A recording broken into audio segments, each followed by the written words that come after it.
রহস্যময়ী তেলাপুকুরের গল্পে যারা সঠিক উত্তর দিয়েছে তারা হলো দিশা দে, সোনালী কোলে, সুস্মিতা পাল ও সোয়াতি দে। তোমাদেরকে অসংখ্য ধন্যবাদ জানাই এই গল্প শোনার জন্য। সুন্দরবনের এক প্রান্তে ছিল ঘন সবুজে ঢাকা এক বন।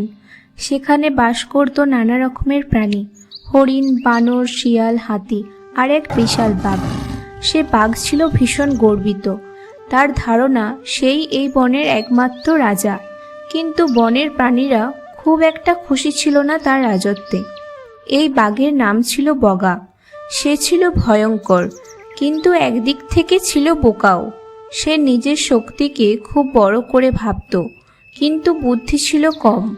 একদিন বগা ঘোষণা দিল, এই বলে এখন থেকে কর দিতে হবে। যার যা আছে তার থেকে একটা অংশ আমাকে দেবে, না হলে প্রাণীরা ভয়ে চুপ মেরে গেল।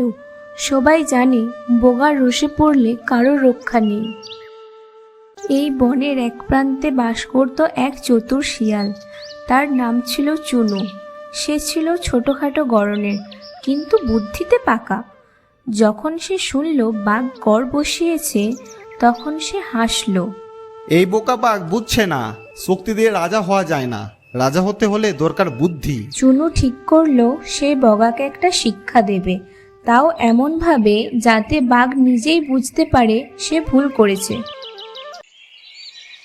একদিন সকালে বগা তার গুহা থেকে বেরিয়ে হাঁটছে। এমন সময় চুনু সামনে এসে বলল, মহারাজ, আপনার কথা শুনে মন আনন্দে ভরে উঠল। আপনি সত্যি এই বনে রক্ষা কর্তা। বগা গর্বে ফুলে উঠল। তুই ঠিক বলেছিস চুনু, এবার বল কি চাস? চুনু বলল, আমার শুধু একটা কথা বলার ইচ্ছা। বনে এক ভয়ঙ্কর দানব এসেছে, নাম হচ্ছে গজরুক। সে বলছে এ বনের আসল রাজা সে। বগা রেগে উঠল। কে এই গজরুক? আমি থাকি এইখানে, আর কেউ রাজা হওয়ার সাহস পায়? আমাকে তার কাছে নিয়ে যা। চুনু মুচকি হেসে বলল, চলুন তবে। তবে ও খুব ভয়ঙ্কর। আপনার মতো শক্তিশালী ব্যক্তি একমাত্র ওকে হারাতে পারবে। চুনু বাঘকে নিয়ে একটা পুরনো কুয়োর কাছে এলো। কুয়োটার জল পরিষ্কার ছিল আর গভীর। চুনু বলল, এই কুয়োর নিচে থাকে গজরুক। আপনি একবার নিচে তাকান। সে রোজ বিকেলে উঠে আসে আর জল খেতে এসেছে মনে হয়। বগা কুয়োর কিনারায় গিয়ে নিচে তাকালো। সেখানে জলের ওপর তার নিজের প্রতিবিম্ব পড়েছে। সে ভেবে বসল, এই তো গজরুক। সে গর্জে উঠল, তোকে আমি আজ খেয়ে ফেলবো। কিন্তু প্রতিবিম্ব বাঘের মতো গর্জে উঠল। বগা রেগে গিয়ে জোরে ঝাঁপ দিল কুয়োর মধ্যে।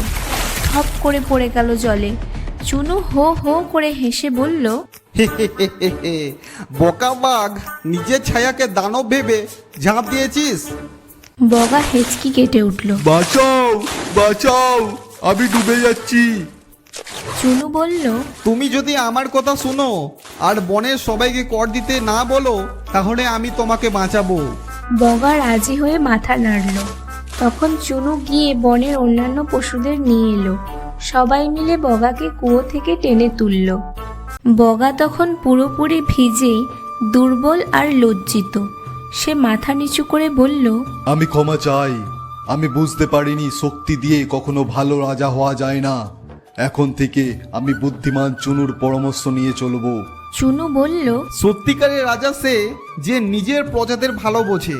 তুমি যদি সত্যি বদলাতে চাও, তাহলে সবাই তোমার পাশে থাকবে। তারপর থেকে বগা আর কর নিত না।